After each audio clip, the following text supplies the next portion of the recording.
যেখানে আমি সেখানে সে কি জানো না, একই বাঁধনে বাঁধা দুজনে সে কি তারপরে কি সে কি ছেড়ে দেবো না, রাইট?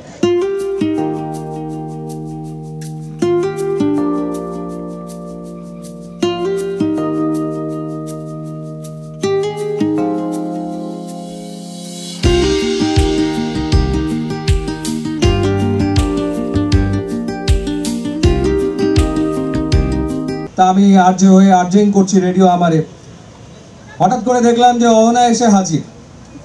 অহনা আসলো, ভালো কথা। সো আমি রেডিওতে কাজ করি, এরপরে অহনা আসলো, আরজে অহনা হলো। তো এক সময় আমি রেডিও থেকে টেলিভিশনে চলে গেলাম।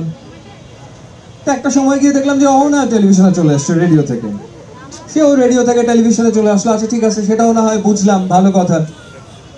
আমি 71 টেলিভিশনে গেলাম এবং আমি অবাক বিষয় লক্ষ্য করলাম যে অহনা 71 টেলিভিশনে এসে হাজির হয়ে গেল। তো এরপর হঠাৎ করে আবিষ্কার করলাম যে আমার জীবনেও এসে হাজির হয়ে গেছে। তো তার মানে কি? তার মানে হচ্ছে তুমি যেখানে আমি সেখানে সে কি জানো না, একই বাঁধনে বাঁধা দুজনে সে কি তারপরে কি সে কি ছেড়ে দেবো না, রাইট? তো এই ঘটনাটাই তো ঘটেছে। তো এই কারণে এই গানটা আপনাদেরকে একটুখানি শোনালাম।